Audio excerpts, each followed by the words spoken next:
পুল থাকতো, এখনকার দিনে সে সব পুলগুলো উঠে গেছে। গাড়ি কোথায়? আর বলো না, তোদের হাঁটছিলাম না, ওইদিকে গাড়িটা দাঁড়িয়েছিল। তো তোমরা সবাই কেমন আছো? আমিও খুব ভালো আছি। তো আমি চলে আসলাম সম্পাপড়ি সিরিয়াল থেকে আবার একটা ধামাকা ব্লগ নিয়ে। তো তোমরা দেখতেই থাকো আর তোমরা ভরপুর ভালোবাসা দিও, লাইক কমেন্ট আর শেয়ার করো। তো তোমরা দেখেছো আগের ব্লগে আমি মার্বেল ড্যামে গিয়েছিলাম নিচে একদম, আর উঠতেই পারছিলাম না। তো যাই হোক আমি উঠে চলে এসেছি। আর দেখো এখানকার হচ্ছে সব কিছু শালকাঠি দিয়ে তৈরি। আর আমি তোমাদেরকে দেখাচ্ছি, দেখো বাচ্চার খেলনাগুলো প্লাস্টিকের আছে, আদার্স যেগুলো টুপি এগুলো যেমন কাপড়ের তৈরি, কিন্তু এখানে বেশিরভাগ হচ্ছে শালকাঠেরই তৈরি। তো আমরা এখান থেকে তাড়াতাড়ি বেরিয়ে যাব, কারণ আমাদের দেরিও হয়ে যাচ্ছে, অনেকগুলো স্পট বাকি আছে। তো এখানে হচ্ছে বিখ্যাত হচ্ছে শালকাঠ, আর এখানে না খাওয়া দাওয়াটা ঠিক অন্যরকম। ঝর্ণাটা এসছে যখন দেখেছো। এখানকার রুলসগুলো তো আমাদের ঠিক জানা ছিল না। তো একটা গেট দিয়ে বেরোনো যায় আর একটা গেট দিয়ে ঢোকা যায়, দুটো গেট করে রেখেছে। তো আমরা ভুলে অন্য একটা গেটে ঢুকে গেছিলাম যেদিক দিয়ে বেরোতে হয়। তো একজন সিকিউরিটি পুলিশ উনি হচ্ছে আমাদেরকে দেখিয়ে দিলেন যে অন্য একটা গেট দিয়ে আপনারা যাবেন আর এই গেট দিয়ে আপনারা বেরোবেন। কারণ এই দেখো পাহাড়গুলো কেটে কেটে স্ল্যাব বসিয়েছে। আর আমি তোমাদেরকে দেখো দেখানোর চেষ্টা করছি, জানি না দেখাতে পাচ্ছি কিনা। আমি ভিডিওটা করেছি এত রোদের তাপে মোবাইলে তো কিছু দেখা যাচ্ছিল না। আর বাড়িতে এসে যখন দেখলাম যে না কিছুটা উঠেছে, যেটা আমি তোমাদেরকে শেয়ার করতে পারি। পাহাড় কেটে রাস্তা বানিয়ে কি সুন্দর করে স্ল্যাব বসিয়েছে দেখো। আর রাস্তাটা চওড়া নয়, যাওয়া আসা খুব কষ্ট হবে, 2-3 জন ঠিক আছে। তো দেখো বাঁশের পুল বানানো আছে। তো আমি তো গ্রামের মেয়ে, তো আমাদের গ্রামের কথা মনে পড়ে গেল। আগেকার দিনে জানো তো বাঁশের পুল থাকতো, এখনকার দিনে সে সব পুলগুলো উঠে গেছে, কারণ এখনকার দিনে সব বালি সিমেন্ট দিয়ে ঢালাই করা পুল হয়ে গেছে। আমাদের গ্রামে জানো তো খাল ছিল, আর খালের ওপরে হচ্ছে পুল থাকতো, এইরকম বাঁশ দিয়ে পুল বানানো থাকতো। এখন সব পুলগুলো সব ভেঙে চুরে নতুন করে পাকার পুল বানিয়েছে। আর আগেকার দিনে এসব পুলের টেকসই খুব সুন্দর, মানে দুদিকে ডান্ডি থাকতো, ধরে ধরে যেতাম।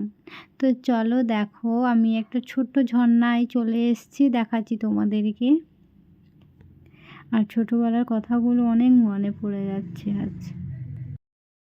তোমাদের দাদা ভাই, আমি আর আমার মেয়ে আর ছেলে নিচে নামছি, আর আমার ভাসুর আর দিদিভাই এখানে থেকে যাচ্ছে।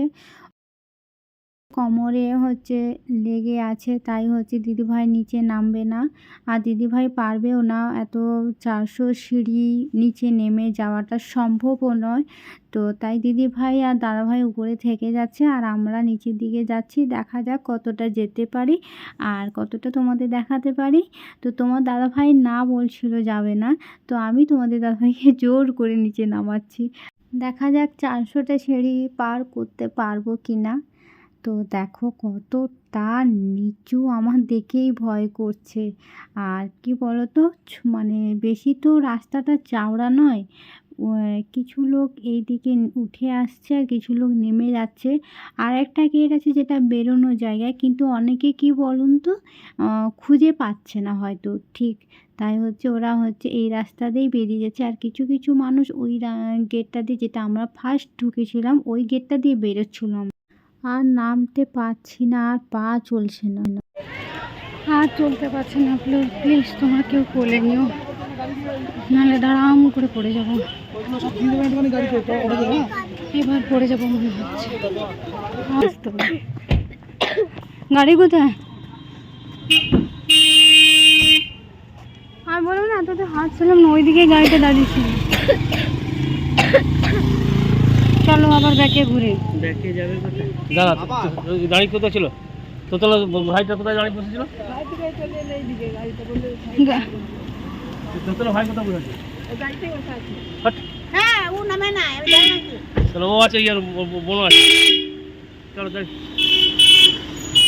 গাড়ি কোথায় গেল? ওই বোনের ফোন নাম্বার আছে মনে হয়? আমার কাছে নেই, উমাদাকে নাম্বার দিয়েছে হয়তো। না আচ্ছা বললো না তখন যে গাড়ি করলে আমাকে ফোন করবে। সরে ঢুকু। নাম্বারই তো নেই। গাড়ির ওই ছেলেটার নাম্বার নিয়ে নেওয়া উচিত ছিল।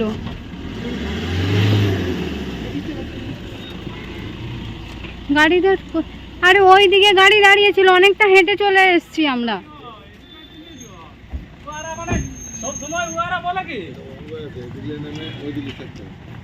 আর কোথায় এরা হেঁটে চলে যাচ্ছে বুঝতে পারছি না। আর ওই দিকেই দাঁড়িয়েছিলাম যেখানে গেটে ঢোকার গেটে বাইরের পাশটা ওইখানে। এই দেখো, গাড়ি বুক করার সময় গাড়ির নাম্বারটা নিয়ে নিতে হয়। কোথায় এবার দাঁড়িয়েছে খোঁজো এবার। ওদের নাম্বারও আমার কাছে নেই। এই পেলে গাড়ি।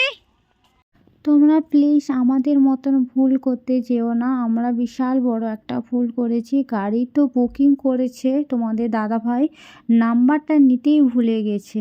আর আমরা জানি যে হয়তো তোমাদের দাদাভাই বা আমার ভাসুর মানে বড়দা ভাই নাম্বার নিয়েছে, তাই আমাদের মাথা থেকেও বেরিয়ে গেছে নাম্বারটা নেওয়া।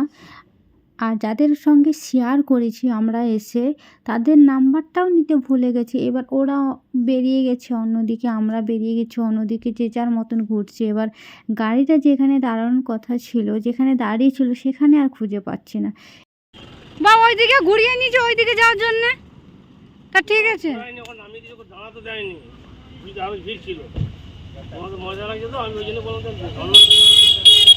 ওই নাম্বার নেই গাড়ির। যা এবার কি হবে? দিদিগুলো কোথায় আছে? দিদিরা তো সব একটা গেছে নিচে। নিচে গেছে? হ্যাঁ। তাহলে রোড করো।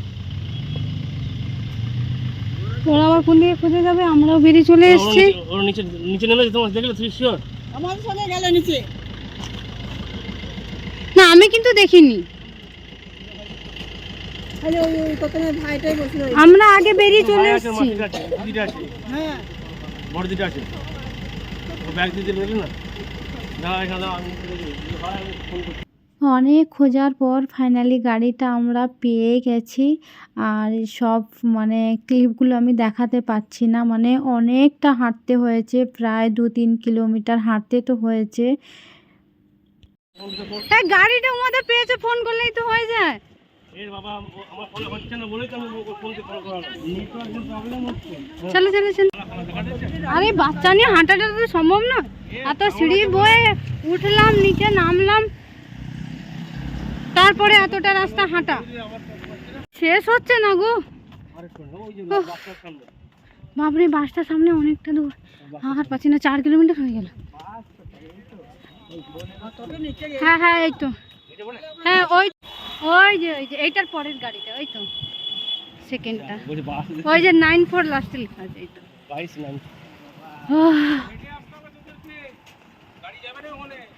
ওরা আটকে থেকে গেছে, এবার ওরাও হেঁটে হেঁটে আসবে। হ্যাঁ 4 কিলোমিটার কেন আমরা হাঁটলাম, ঠিক আছে। তাহলে আপনাকে কতটা হাঁটতে হতো?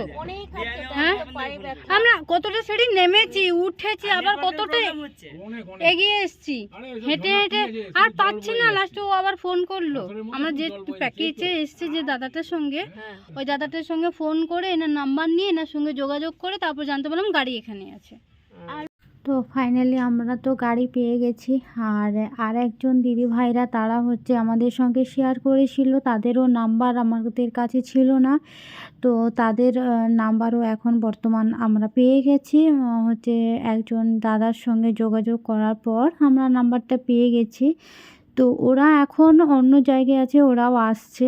তো ওরাও জানতে পেরে গেছে গাড়িটা অনেকটা দূরে, ওরা হেঁটে হেঁটে আসছে।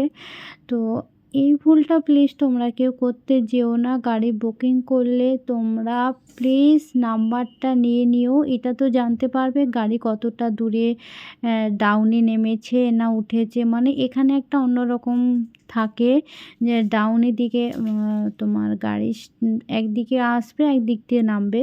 যাই হোক, ওটা রুলসটা তোমরা কেউ এখানে আসলে জানতে পারবে, কিন্তু নাম্বারটা প্লিজ তোমরা নিয়ে নিও, কাছে রেখে দিও। নিচে ধোঁয়া দেখা যাচ্ছে, এত আরো নিচে সিঁড়ি, নামতেই পারলাম না, উঠে চলে এসেছি। না না যাও না, ভালো করেছো। কিন্তু দেখার মতন। হ্যাঁ, হলে কি হয়েছে? গরম বলে তাই। ছবি তোমার ভাই চিল্লাতে আমি চলে এসেছি, বলছে চলো আর নিচে নামতে হবে না। আর সত্যি নেমেছে তো আনন্দে, উঠতে আর পারছে না, পা উপরে উঠছে না। পড়ে গেলে বিপদ হয়ে যাবে না? হ্যাঁ, মানে কি বলতো, ওরা নিচে নামছে, ওরা নিচ থেকে উঠছে আর আমরা নিচ থেকে নামছি। আমি একটা জিনিস লক্ষ্য করছি, আমাদের বাঙালিদের হিড়িক বেশি। আমরা গাড়ি খুঁজে পাচ্ছিলাম না, কতটা হেঁটে হেঁটে হেঁটে হেঁটে। হ্যাঁ যাওনি? হ্যাঁ, বাপরে, হেঁটে হেঁটে গাড়ি খুঁজে পাচ্ছিলাম না। সেম একই অবস্থা। হ্যাঁ, নেমেছি উঠেছি, তারপরে গাড়ি খুঁজে পাচ্ছি না, তারপরে পুরো ট্রেনে হেঁটে হেঁটে এসেছি। হ্যাঁ, ও মাই রাস্তা থেকে পালিয়ে এসছে কে বাচ্চাটা। ফাইনালি আমরা পিকনিক স্পটে চলে এসেছি, কারণ রাত থেকে বেরিয়েছি, মোবাইলেও চার্জ শেষ হতে যায়। আর কিছু কিছু স্পটে নেমেছিলাম, কিন্তু ছবি তুলেছি, ভিডিও ক্লিপ করতে পারিনি, কারণ একদম চার্জ নেই, আবার রাত পর্যন্ত চালাতে হবে, ফোন আসবে যাবে। তো যাই হোক, দেখো এখানে রান্না চলছে। আমরা এসছিলাম, অনেকটা ফাঁকা ছিল, তারপরে যখন ঘুরে আসি এখানে অনেকগুলো, দেখুন এখানে অনেকগুলো বাস, মানে জায়গা নেই, এতগুলো বাস এসে দাঁড়িয়েছে। এখানে সারাদিন থাকো, এনজয় করো, রান্না বান্না করো, পিকনিক করো, তারপরে বাড়ি চলে যাও। 5টার টাইম দিয়ে দিয়েছে, 4:30 থেকে 5টার মধ্যে তোমাকে এখানে সব পরিষ্কার করে দিয়ে তোমাকে বাস 5টার সময় ছাড়তে হবে, কারণ হচ্ছে কালকে সকালে আরও অনেকে আসবে এখানে। এটা তো পিকনিক স্পট, তো এখানে অ্যানাউন্সমেন্ট করে দিয়েছে। তো আমরা এখন খাবার খেতে বসে গেছি। ভাত দিয়েছে আর আলু পোস্ত দিয়েছে, আলু ভাজা দিয়েছে, স্যালাড দিয়েছে, আর দিয়েছিল ডাল, একটু মুগ ডাল, চাটনি, আর মাটন 2 পিস করে মাটন দিয়েছিল। সেই সকাল থেকে টিফিন খেয়ে যা বেরিয়েছিলাম, পাহাড়ে উঠেছি, ড্যামে নেমেছি, আবার উঠেছি, আবার 40,000 মনে সিঁড়িটা নেমেছি। এত জোরে খিদে লেগে গেছে, সত্যি কথা বলতে মাটন আর পাঁপড় ভাজা আমার সবথেকে প্রিয় খাবার, আর জমিয়ে খাওয়া দাওয়া করেছি। এখন বাড়ি চলে যাব, কিছু কেনাকাটা করব। এখানে জানো বিকেলে না বাজার বসে, আর খুব সুন্দর সুন্দর জিনিসগুলো উঠেছে জানো।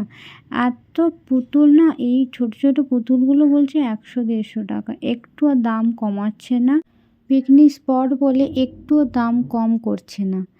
আর আমরাও বেরিয়ে পড়েছি, দেখো তো বাসে উঠে গেছি, এবার বাড়ি যাওয়ার পালা।